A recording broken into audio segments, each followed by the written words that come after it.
Hi guys, welcome to ஆல்பாதி. So அன்றைக்கி ஒரு ப்ளவுஸ் பண்ணிகிட்ருந்தோம் சைனீஸ் காலர் வச்சு. ஸோ இதில் பேட்ச் ஒர்க்காக பின்னாடி வந்துட்டு நெட் கொடுத்துருக்கோம். ஸோ நான் தான் ஃபஸ்ட்டு கிளாஸில் கார்மெண்ட் கம்ப்ளீட் பண்ணேன். ஸோ இதுதான் ஃபிட்டு. ஸோ இதை வந்து நான் ஒருத்தவங்களுக்கு கொடுத்துருந்தேன். அவங்க போட்ட ஃபிட் செக் ஃபோட்டோ ஒன்றே எனக்கு வரல, வந்து அவங்களுக்கு நான் அட்டாச் பண்ணுறேன். ஸோ ஃபினிஷிங் பார்த்திங்கன்னா பர்ஃபெக்டாக இருக்குது. இப்போ காலரும் வந்துட்டு எனக்கு தைக்கிறதுக்கு வந்து நல்லா பழகிடுச்சு. ஸோ ரொம்ப ஈஸியாக இருக்குது. அதுக்கப்புறம் இப்போ பார்த்திங்கன்னா நேற்று வந்துட்டு பேண்ட்டோட பேட்டர்ன் போட்டுட்ருந்தேன். ஸோ ஸ்ட்ரெயிட் கட் பேண்ட் முடிச்சிட்டேன். ஸோ அது லுங்கியில் தான் பண்ணியிருந்தேன். அதுவும் ஃபிட்டு நல்லா வந்திருக்கு. மேலே எலாஸ்டிக் கொடுத்துருந்தேன்.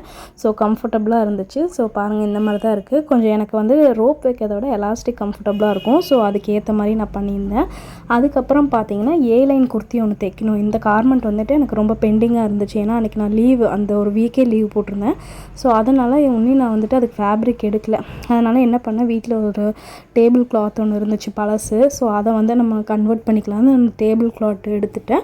இதை வந்து நான் ஸ்லீவ்லெஸ்ஸாக தான் இந்த குர்த்தி போட போகிறேன், லைனு. ஸோ அதுக்கு வந்து பயாஸ் பீஸ் வந்து கட் பண்ணி வச்சுருக்கேன். ஸோ எல்லாம் எடுத்து கட்டிங் போட்டு வச்சதுக்கப்புறம் பார்த்தா அதில் வந்துட்டு ஃப்ரண்ட் போர்ஷன், அதாவது ஃப்ரண்ட்டில் வர அந்த குர்த்தி டாப்ஸில் பார்த்திங்கன்னா ஃபுல்லாக ஓட்டையாக இருந்துச்சு. ஏன்னா இது கொஞ்சம் யூஸ்டு, ஒரு பழைய ஒரு இது. சரி அப்படின்ட்டு அதுக்கு என்ன பண்ணலாம் அப்படின்ட்டு அதை வந்து நம்ம ஒரு பேட்ச் ஒர்க் மாதிரி போட்டு கவரப் பண்ணிடலான்னு சொல்லிட்டு அதுக்கு ஒரு ஸ்ட்ரிப் மாதிரி கட் பண்ணி வச்சு அதுக்கு அதே கலரில், ஏன்னா இது எப்படியோ வீட்டுக்கு தான் போட போகிறேன், நமக்கு அந்த ஓட்டை கவர் ஆனால் போதும், அதனால ரொம்ப மெனக்கிட வேணான்னு சொல்லிட்டு அதுக்கு ஒரு ஸ்ட்ரிப் மாதிரி கட் பண்ணி அதை அட்டாச் பண்ணி அதை ஃபினிஷ் பண்ணியாச்சு. ஸோ லுக்கு எனக்கு ரொம்ப பிடிச்சிருந்துச்சி. நீங்கள் பாருங்கள் எப்படி இருக்குன்னு சொல்லிட்டு, உங்களுக்கு பிடிச்சிருந்தா எப்படி இருக்குன்னு சொல்லுங்கள். ஸோ இதுக்கப்புறம் அப்கமிங்காக பார்த்தீங்கன்னா இன்னும் 2 கார்மெண்ட் தான் இருக்குது. அதுக்கப்புறம் வந்துட்டு கிளாஸ் முடிய போகுது. அதுக்கப்புறம் எக்ஸிபிஷன் ஒர்க்ஸ் மட்டும்தான் போயிட்டுருக்கு. அதனால் அதுக்கு எல்லோரும் ப்ரிப்பேர் ஆகிட்ருக்கோம்.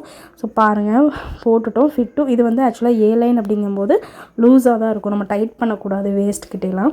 ஸோ அதனால் நல்லா ஃப்ரீயாக இருக்கும். இது வந்து ப்ரெக்னெண்ட்டாக இருக்கிறவங்களாம் இந்த மாதிரி லைன் நல்லா போட்டுக்கலாம். வீட்டில் வந்து குட்டீஸ்க்கும் லைன் போட்டு விட்டோன்னா ஒரு சிம்மிஸ் பேட்டர்ன் மாதிரி தான் இருக்கும், வேறு ஒன்றும் பெருசாக கிடையாது.